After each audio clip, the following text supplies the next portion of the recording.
नमो अरिहन्ताणं नमो सिद्धाणं नमो आयर्याणं नमो उवज्जायाणं नमो लोये सव्वसाहुणं तीन भुवन में सार वीतराग विज्ञानता शिव स्वरूप शिव का नमः त्रियोग समारिके। यह परम मांगलिक ग्रंथ श्री छैडाला जी है। इसके रचयिता पंडित दौलत राम जी है। छैडाला की दूसरी ढाल में ग्रहित और अग्रहित मिथ्यात्व की हम चर्चा कर रहे हैं, जिसमें अभी हमने अग्रहित मिथ्यात्व समझा है। और ग्रहित मिथ्यात्व माने कुगुरु कुदेव और कुधर्म का श्रद्धान, है ना। तो इसमें हम लोग कुगुरु के बारे में समझ चुके हैं, ठीक है। आई होप आप सभी को क्लियर है अभी तक हमने जो पढ़ा, है ना। चलिए अब आज से हम लोग शुरू करते हैं कुदेव किसे कहते हैं, ठीक है। अभी यहाँ पर इसको अपन रोकते हैं। बताओ भाइयों बहनों, कुदेव किसे कहते हैं? आपके हिसाब से कुदेव माने कौन?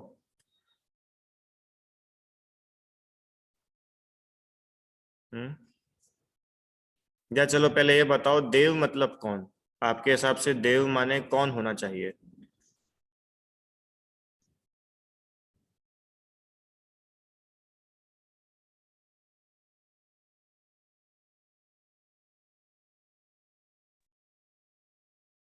बोलिए साहब।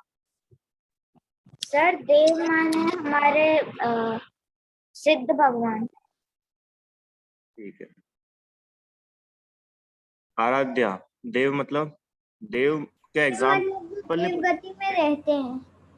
ठीक है, बढ़िया। हम किसको देव बोलते हैं? कि जो देवगति में स्वर्ग में देव रहते हैं। और हम ये देव उसे कहते हैं जो मनुष्य लोक में भी रहकर वीतरागी और सर्वज्ञ हो, जैसे अपने अनंत भगवान और सिद्ध। जो मनुष्य लोक में भी रहकर के वीतराग सर्वज्ञ है, वो देव है। श्रेष्ठ, जो सच्चे गुरु हैं। जो सच्चे गुरु है वो देव है। हम्म, ठीक है। अपूर्व, जो राग द्वेष से रही तो वो देव है। जो राग द्वेष से रहित है वो देव है। अच्छा आशी, सर मेरा भी यही आंसर है कि जो राग द्वेष से और जो जिनमें मोह राग और द्वेष ये नहीं होते हैं वो वे देव हैं। तुम लोगों ने सब कुछ सुना कि हाँ जी तृप्ति जी। जो मोह राग द्वेष से रहित होते हैं वही सच्चे देव होते हैं। ठीक है। नहीं मैंने सच्चा झूठा नहीं, मैं तो सिर्फ इतना पूछ रहा हूँ कि देव कौन होते हैं जगत में? किनको देव बोलते हैं, भगवान बोलते हैं? देव या दूसरा शब्द है उसका भगवान। जो मोह राग द्वेष से रहित होते हैं। ठीक है, जो मोह राग द्वेष से रहित होते हैं वे देव होते हैं, भगवान होते हैं।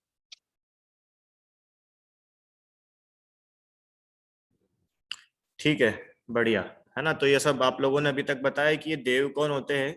ये वो देव आप लोगों ने बताया जो आपने अभी तक पढ़े हैं या जिनकी पूजा आप लोग अभी तक करते आए हो, बराबर है। पर ये जगत में तो बहुत सारे धर्म हैं और हर धर्म के अपने अपने देवता है, ठीक है। जगत में तो किसको भगवान मानते हैं? कि भाई जो हमारी विशेष पूरी कर दे वो भगवान है। जो हमारी मनोकामना पूरी कर दे वो भगवान है। और जो गरीब की सहायता करे वो भगवान है। जो गरीब की गरीबी दूर कर दे वो भगवान है ना। जगत में से बहुत सारे भगवान होते हैं, बराबर है। जो चमत्कार दिखाते हैं वो भगवान है। या जो भक्त को आशीर्वाद देते हैं वो भगवान है। या जो भक्त नहीं है, ऐसा जो खराब व्यक्ति है, दुष्ट व्यक्ति है, उस दुष्ट व्यक्ति को जो सजा देते हैं वो भगवान है। बराबर है ना? जो लड्डू खाते हैं वो भगवान है, जो शराब पीते हैं वो भगवान है, जो नशा करते हैं वो भगवान है। और ऐसे जगत में अनेक अनेक धर्म है और हर धर्म में अपने अपने भगवान हैं। तो हम यहाँ पर अभी ये निर्णय करने बैठे हैं, हम यहाँ पर अभी ये डिसाइड करने बैठे हैं कि भैया भगवान एक्चुअली होते कौन है। हर कोई, हम लोग जाएंगे, घर के बाहर निकलेंगे तो आपको बहुत सारे मंदिर दिखेंगे, बहुत सारे भगवान दिखेंगे अनेक अनेक धर्मों के। पर ये भगवान सही है या गलत है, इसकी पहचान कैसे होगी? देखो, आपको जगत में कुगुरु तो बहुत कम मिलेंगे, है ना, कभी कभी मिलते हैं, पर कुदेव तो आपको जगत में हमेशा मिल जाएंगे, रोज ही कुछ ना कुछ आपको मिलेगा, पढ़ने में आएगा। तो कुदेव है या सच्चे देव है, इसका डिसीजन कैसे होगा, उसकी यहाँ पर बात चल रही है। ठीक है, आइए अपन देखते हैं। छंद पढ़ते हैं, 10वें छंद की दूसरी लाइन और 11वें छंद की पहली लाइन, है ना। इसमें कुदेव का स्वरूप समझाया है। आइए।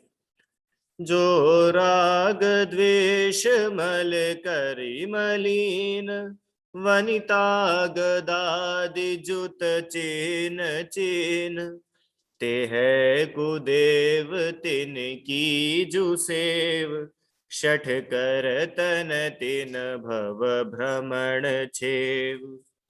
कुदेव का लक्षण बताया यहाँ पे। लक्षण मतलब कुदेव को पहचानने का तरीका। जैसे हमने कुगुरु को कैसे पहचाना था कि भाई जो वीतरागी नहीं है, जो रागी द्वेषी है, जिनके साथ में परिग्रह है, हाँ, जो खुद ही अपनी पूजा करवाते हैं, जो कपड़े पहनते हैं, इस प्रकार से हमने कुगुरु के बारे में समझा था। अब कुदेव की पहचान कैसी होगी कि जो राग द्वेष मल करी मलीन, माने जो राग और द्वेष के मल से मलिन है। ये मल मतलब पता है आपको? मल मतलब क्या होता है? मल मतलब होता है गंदगी। अरे मल, मल मतलब नहीं मालूम आपको? मल, मल मूत्र सुना है कभी? मल मूत्र, मल विसर्जन। मल मतलब होता है गंदगी। तो ये राग द्वेष गंदगी है क्या? क्यों अपूर्व, ये राग द्वेष गंदगी है क्या? लगती अपने को कि नहीं? लगती तो नहीं है कि नहीं है? अरे है, बिल्कुल है। क्यों, द्वेष गंदगी है कि राग भी गंदगी है? द्वेष तो हर कोई बुरा मानता है, राग को कोई भी बुरा नहीं मानता। राग गंदगी है कि द्वेष गंदगी है कि दोनों ही मल है? तो वो बोल रहे हैं राग और द्वेष दोनों मल है। मल है मतलब अच्छे नहीं है, बुरे है, ये गंदगी के जैसे है। तो जो राग और द्वेष के मल से मलिन है, जो राग द्वेष रूपी गंदगी से गंदे है, माने जो रागी द्वेषी है। और वनिता गदादी जुत चिन्ह चीन, माने वनिता, वनिता मतलब होता है स्त्री, है ना, जिनके साथ में स्त्री है, जिनके साथ में उनकी पत्नियां हैं, वाइफ है, या जिनके साथ में उनकी फ्रेंड्स है, उनकी गोपियां है, उनकी सखी है, ये हुआ राग का प्रतीक। अगर आपके साथ में आपका परिवार है, दिस शोज आपको राग है। सीधी बात है ना? अगर किसी का परिवार उनके साथ में है, इसका मतलब वो रागी है, जब भी तो उनका परिवार उनके साथ में है। और गदादी, गदादी मतलब गदा, हथियार, शस्त्र, गदा, धनुष और त्रिशूल, तलवार, ऐसे जो शस्त्र, ऐसे जो हथियार जिनके साथ में हैं, वो बताता है कि इनको द्वेष है। जिस व्यक्ति के मन में द्वेष होगा वो व्यक्ति ही हथियार रखेगा ना। जिसके मन में द्वेष नहीं होगा, क्या वो हथियार रखेगा?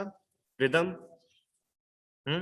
जैसे अभी तो खैर ऑनलाइन क्लास है, पर मान लो अपनी क्लास ऑनलाइन नहीं होती, अपनी क्लास ऑफलाइन होती है, आप सब लोग अपन सब आमने सामने बैठ करके पढ़ते, हाँ।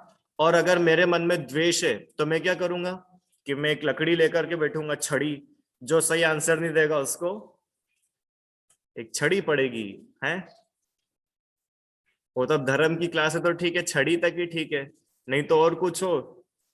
तो मान लो अगर कल से मैं बंदूक लेकर के आ जाऊं कि जो गलत उत्तर देगा उसके लिए ये बंदूक है, क्योंकि मेरे को बहुत गुस्सा आता है गलत उत्तर देने वालों पे।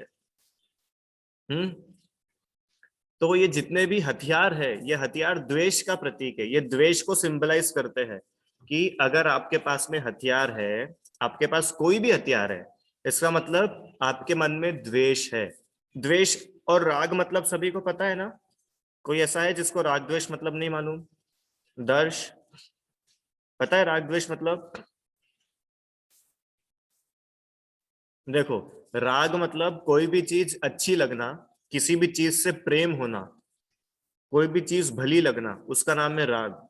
और द्वेष मतलब कोई भी चीज बुरी लगना, किसी भी चीज से दूर भागने की भावना होना, किसी भी चीज को दूर करने की भावना, वो कहलाता है द्वेष। अपना उदाहरण इसका है ही फेमस। राग मतलब आम का रस। कैसा लगता है आम का रस आप लोगों को? अभी गर्मियों में तो रोज ही खा रहे होंगे, क्यों धैर्य? आम का रस टेस्टी लगता है। और करेले का जूस, करेले का रस गंदा लगता है ना? तो ये जो अच्छे लगने का भाव है, इसका मतलब है राग। और जो बुरा लगने का भाव है, जो हम दूर करना चाहते हैं, इसका नाम है द्वेष। ठीक है? तो वो ऐसा बता रहे हैं कि ना राग अच्छा है ना द्वेष अच्छा है। क्यों? क्योंकि दोनों ही कर्म बंध के कारण हैं, दोनों ही संसार में घुमाते हैं। और ऐसे जो रागी द्वेषी जीव है, वो कुदेव है, अगर उनको लोग भगवान मान के पूज रहे हैं तो। ठीक है? समझ में आ गया? जो राग द्वेष से मलिन है, वनीता माने स्त्री, माने राग का प्रतीक, और गदा माने द्वेष का प्रतीक, इनके चिन्ह है, इनसे पहचाने जाते हैं। उनकी सेवा करने वाला वो सब कौन है? वो कुदेव है। और तिनकी जो सेव, इनकी जो सेवा करता है वो शठ। शठ मतलब पता है? मूर्ख, अज्ञानी, मिथ्या दृष्टि। कर तन भव भ्रमण छेव। छेव मतलब अंत। उसके भव भ्रमण का, उसके संसार के भ्रमण का अंत नहीं आता है। जो जीव इन रागी द्वेषी देवताओं की पूजा करता है, इन रागी द्वेषी देवताओं की सेवा करता है, वो उस अज्ञानी, मिथ्या दृष्टि, मूर्ख जीव का संसार परिभ्रमण का अंत नहीं आता है। आइए अब थोड़ा सा अपन इसको डिटेल में पढ़ते हैं। अच्छा, पहले अब आप लोग ही बताओ, आपको ये थोड़ा डिटेल में पढ़ना है कि ऐसा ही बस छंद का अर्थ करके अपन लोग आगे का पढ़े? आप लोग जैसा बोलो। डिटेल में पढ़ना है कि सिर्फ छंद का अर्थ करके आगे चले? डिटेल में पढ़ना है? अच्छा, पढ़ना है कि समझना है? पढ़ना है कि समझना है? समझना है। कल मैंने आप लोगों को एक होमवर्क दिया था गुस्सा करने का। किस किसने गुस्सा करा?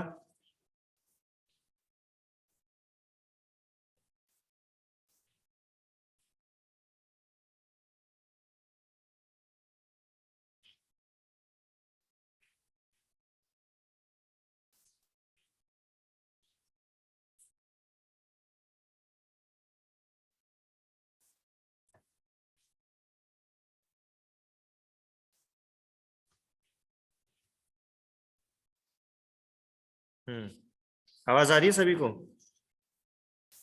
ठीक है। कल मैंने आप लोगों को होमवर्क दिया था गुस्सा करने का। किस किसने होमवर्क करा? करा आप लोगों ने? कैसे करना था गुस्सा? कि गुस्सा समझ के करना था कि जब भी हमको गुस्सा आएगा तो हम 2 मिनट उसके बारे में कुछ सोचेंगे, उसके बाद जितनी इच्छा होगी उतना गुस्सा करेंगे। हाँ आराध्या, 1 सेकंड। हाँ,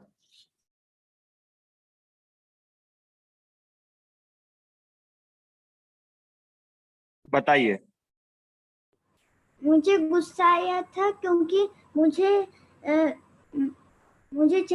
मुझे पेपर पढ़ना था। मेरे पापा मुझे कैरम खेलने का कह रहे थे, तो मेरा मन किया था कि मैं बिस्तर पे ऐसे करूं। तो ठीक है, फिर आपने करा कि नहीं करा? नहीं, क्यों नहीं करा? क्योंकि मैंने सोच लिया कि इसे करने से क्या होगा, वो तो फिर से कह दे देंगे। ठीक है। धैर्य, बताओ तुमने धैर्य रखा कि नहीं रखा? नहीं रखा सर। बताओ क्या करा आपने?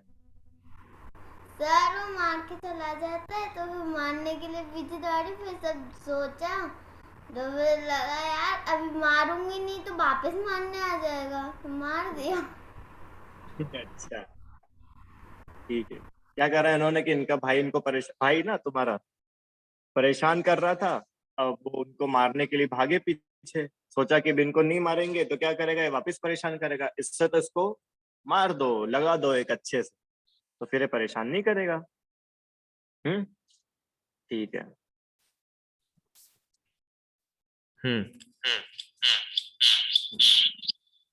तो क्या करना भैया ऐसी सिचुएशन में, ये पता है अब थोड़ापन क्या प्रैक्टिकल में इसलिए आप लोगों को पढ़ाना चाह रहा हूँ क्योंकि इंफॉर्मेटिव तो अपन बहुत सारा पढ़ लेंगे और पढ़ ही रहे हैं, बराबर है ना।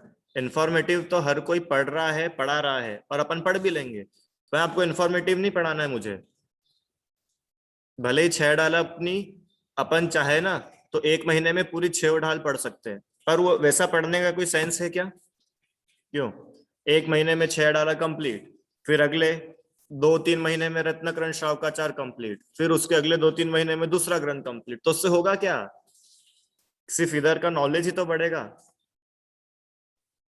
इसलिए क्या हर एक एक्टिविटी पे अपने को सोचने की जरूरत है, जब जाके सम्यक दर्शन प्राप्त होगा और भगवान बनेंगे, नहीं तो ऐसे ही पढ़ लेंगे। इस 6 डाला की एक लाइन है, आपको मैं पढ़ के सुनाऊंगा। मुनि व्रत धार अनंत बार ग्रीवक उपजायो, पे निज आत्म ज्ञान बिना सुख लेश न पायो। एक तो ये, और एक ये था 11 अंग और 9 पूर्व का ज्ञान। उसका भाव ऐसा है कि संपूर्ण जिनवाणी, आपको पता है जिनवाणी कितनी बड़ी होती है? हम लोग ऐसे बोलते हैं ना द्वादशांगमयी जिनवाणी, सुना है आपने कभी ऐसा? द्वादशांगमयी जिनवाणी की जय। तो द्वादशांग मतलब 12 अंग, जिनवाणी के टोटल 12 अलग अलग पार्ट्स है, ठीक है। और हर एक पार्ट अपने आप में बहुत बहुत बहुत बहुत बहुत बड़ा है। अभी आप लोगों को जितने भी ग्रंथ दिखते हैं ना, समय सार जी, प्रवचन सार जी, नियम सार जी, पंचास्तिकाय, अष्टपाहुड़, और जितने भी तत्वार सूत्र, सर्वार सिद्धि, राजवार्तिक, श्लोक वार्तिक, आत्मानुशासन, जितने जितने भी आप लोग ग्रंथ इकट्ठे करके ले आना और उन सब ग्रंथ को एक साथ रखना, और वो सब ग्रंथ मिलके भी एक अंग का इतना सा हिस्सा भी नहीं बनेंगे। Can you imagine? 12 अंग मतलब कितना बड़ा, कितने सारे ग्रंथ आ जाएंगे उसमें, कितना सारा शास्त्र।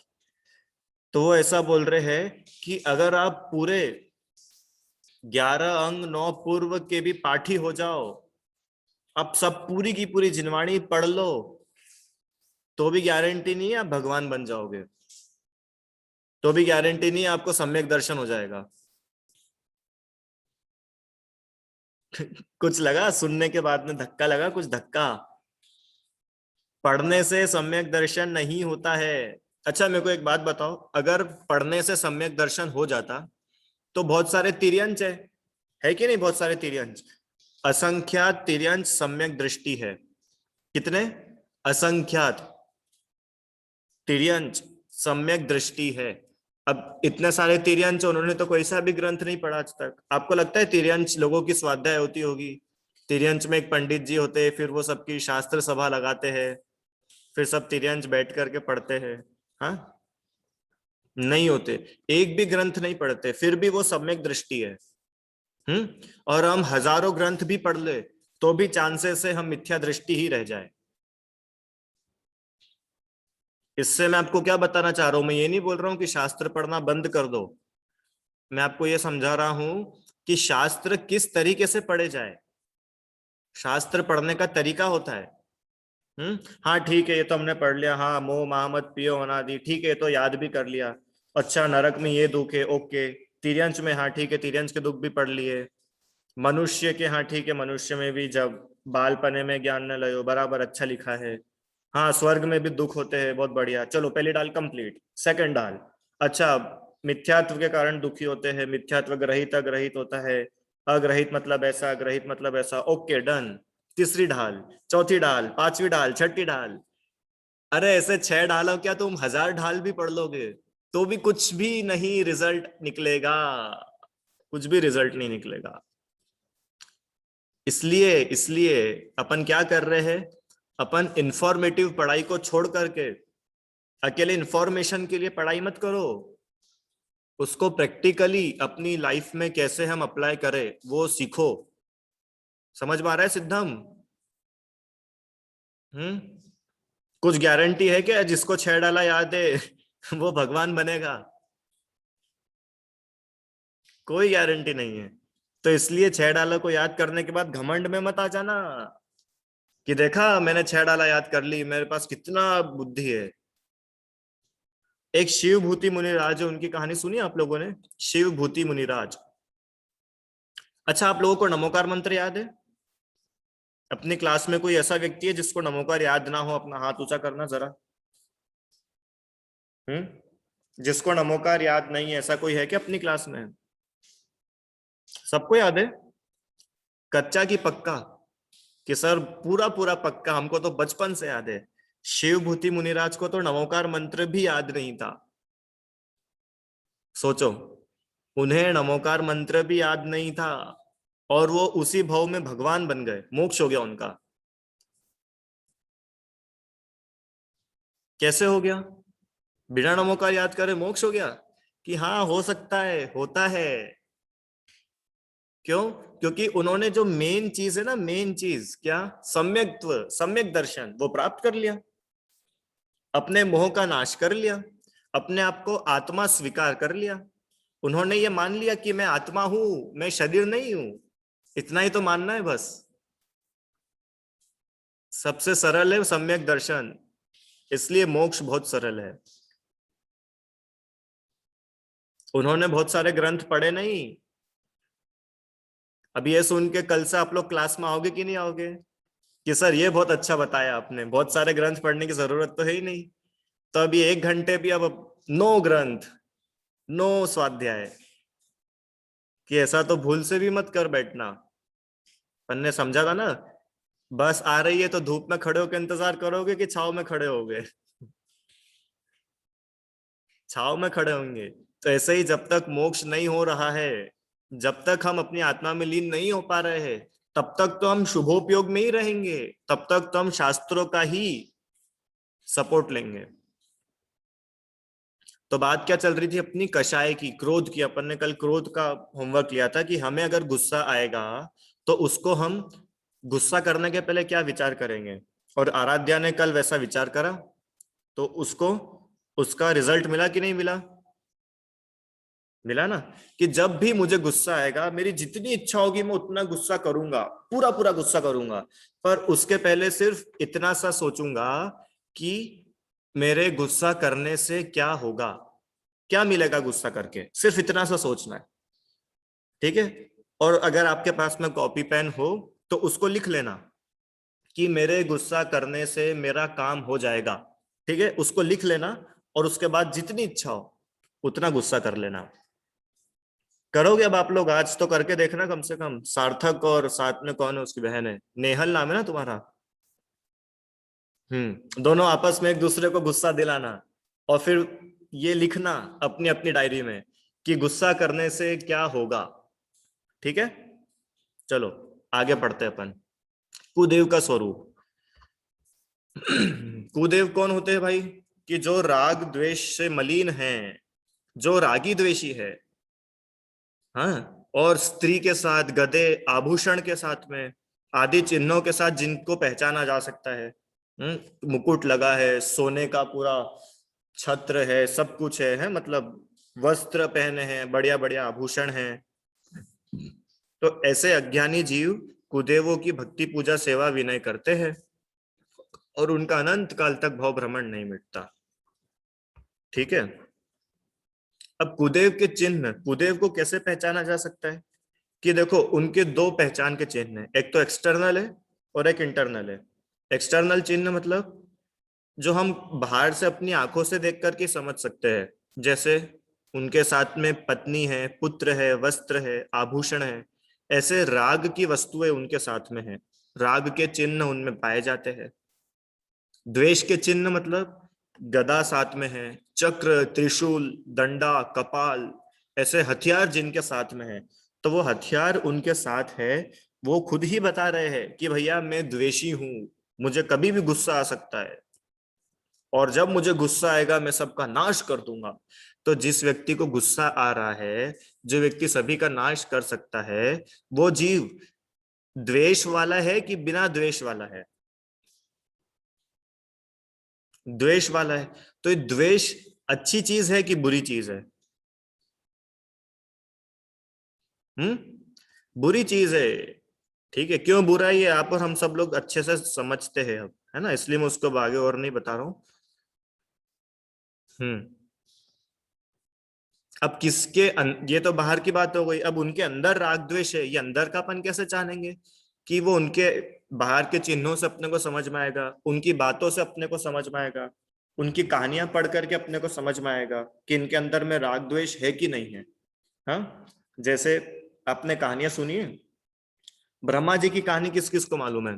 ब्रह्मा जी को जानते हो ना सब लोग, 1 2 3 4 ऐसे उनके 4 अलग अलग सिर है।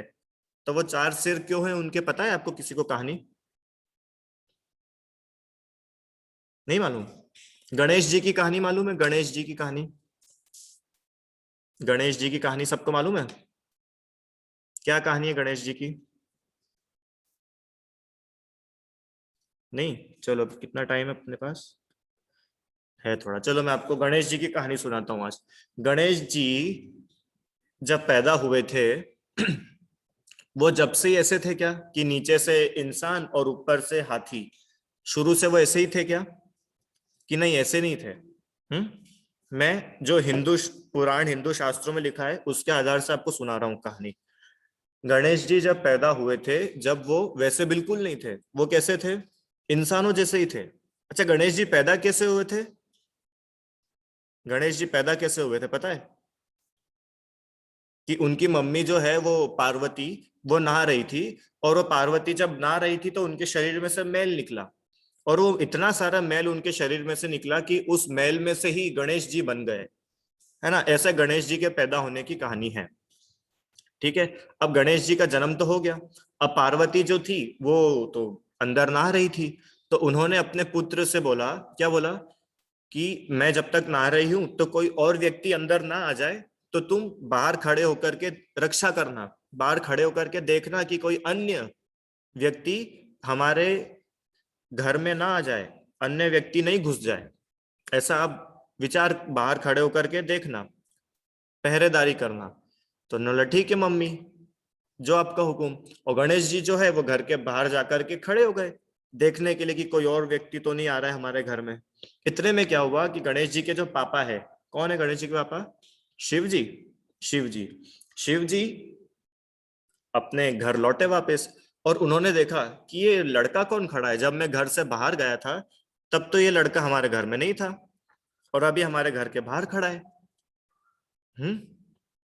तो उन्होंने उसको बोला, ये लड़के हट साइड में, मुझे मेरे घर में जाने दे।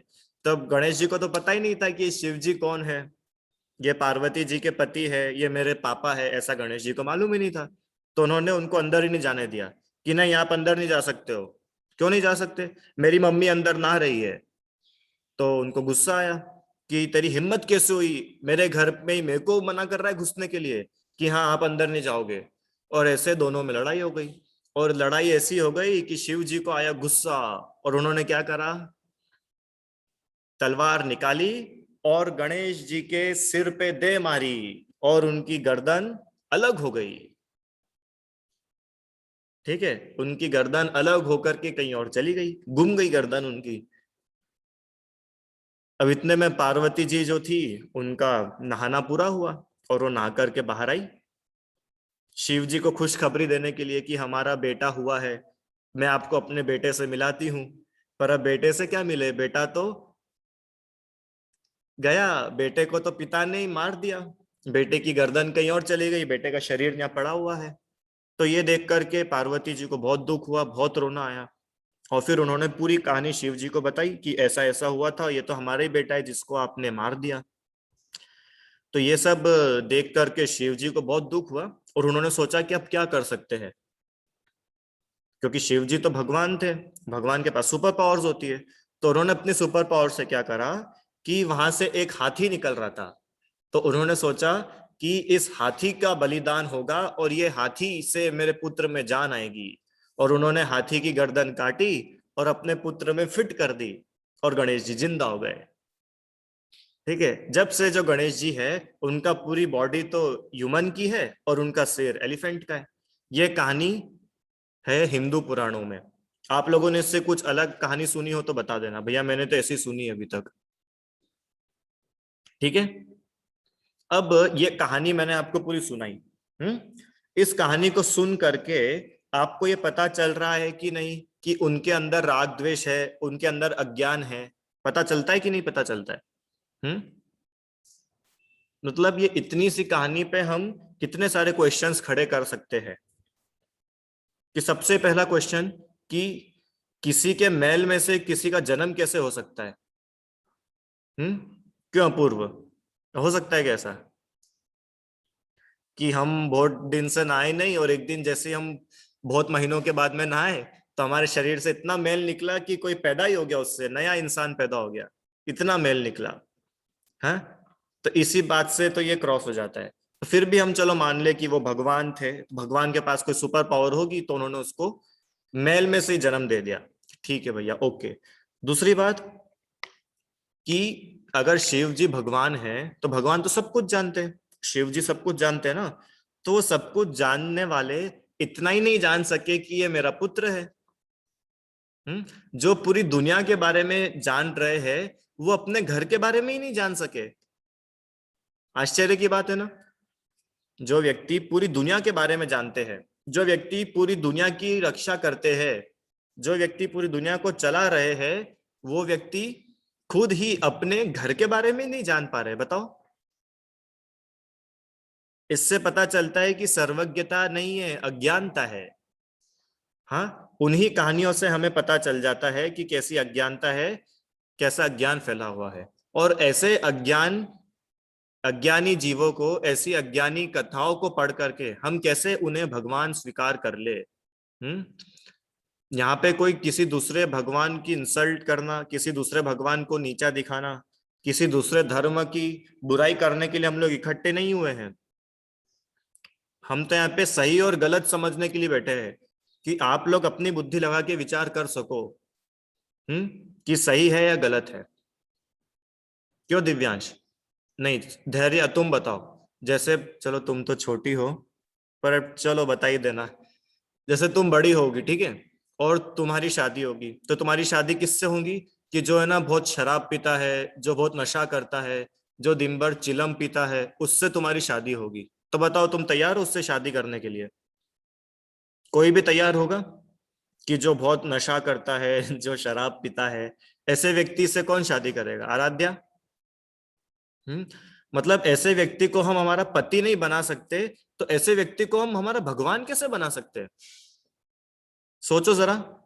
भगवान तो हम उन्हें बनाएंगे ना कि जो हमसे बहुत अच्छे हो, जो हमसे बहुत ऊपर हो, जिनकी पूरी दुनिया पूजा करे। भगवान तो हम उन्हें बोलेंगे। और जिस व्यक्ति को आप, जैसे व्यक्ति को आप अपना पति नहीं बना सकते, ऐसे व्यक्ति को आप अपना भगवान कैसे बना सकते हो? क्यों दिव्यांश? तुम्हारा कोई ऐसा दोस्त हो जो बहुत लड़कियों के साथ में घूमता हो, बहुत लड़कियों के साथ में खेलता हो, दिन भर लड़कियों से घिरा रहता हो, हाँ, पूरे समय लड़कियां ही लड़कियां उसके आसपास मंडराती रहती हो, ऐसे व्यक्ति से तुम दोस्ती करोगे क्या? जो चोरी करता हो, किसी के भी घर में जाकर के चोरी कर ले, ऐसे को आप दोस्त बनाओगे? तो जब ऐसे व्यक्ति को हम दोस्त नहीं बना रहे हैं, तो ऐसे व्यक्ति को हम भगवान मान करके कैसे पूजा कर सकते हैं? अरे भगवान की कोई डिग्निटी होती है कि नहीं होती है कि चाहे किसी को आप भगवान बोल दोगे? कि नहीं, पूरी दुनिया पूजा कर रही है। अरे तो पूरी दुनिया की पूजा करने से क्या होता है? पूरी दुनिया मिलकर के दिन को रात बोलेगी तो क्या दिन रात हो जाएगा? क्यों आराध्या? कभी नहीं हो सकता। इसलिए हमें अपनी बुद्धि का इस्तेमाल करना चाहिए। अपने को मिली काय के लिए बुद्धि? इस्तेमाल करने के लिए। हर किसी को नहीं मिलती है। पता है ना आप लोगों को? इस जगत में अनेक अनेक ऐसे जीव है जिनको बुद्धि नहीं मिलती है। एक इंद्रिय जीव के पास नो बुद्धि, दो इंद्रिय जीव के पास नो बुद्धि, तीन इंद्रिय नो, चार इंद्रिय नो, और पंच इंद्रिय में भी असंख्य जीव होते हैं जिनके पास में कोई बुद्धि नहीं है। तो सोचो, हम लोगों को इतना बढ़िया दिमाग मिला है, सोचने समझने की शक्ति मिली है, तो उसका इस्तेमाल करो सही और गलत का। ठीक है, तो इस प्रकार से कुदेव का स्वरूप हमने आज पढ़ना शुरू करा है।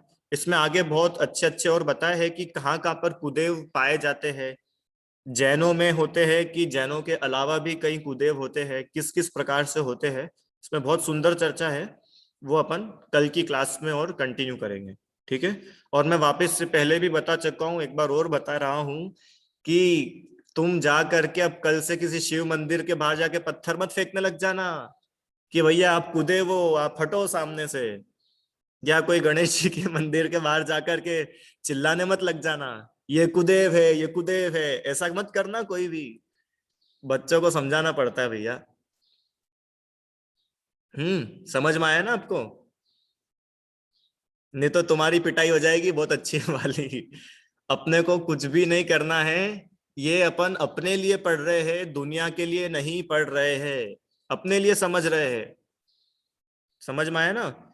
नहीं तो तुम लोगों को पकड़ पकड़ के समझाने लगो, मालूम पड़ा धैर्य किसी शिव मंदिर के बाहर खड़ी हो जाएगी और सबको पकड़ पकड़ के बोलेगी नहीं वहां अंदर मत जाओ, नहीं वहां मत जाओ, अब तो मेरे साथ जैन मंदिर चलो। ऐसा मत करना। ठीक है, समझ में आया सबको? बढ़िया। चलिए, समय हो गया अपना। कुछ प्रश्न हो तो आप मुझे भेज देना, अपन कल डिस्कस करेंगे। जिनवाणी स्तुति।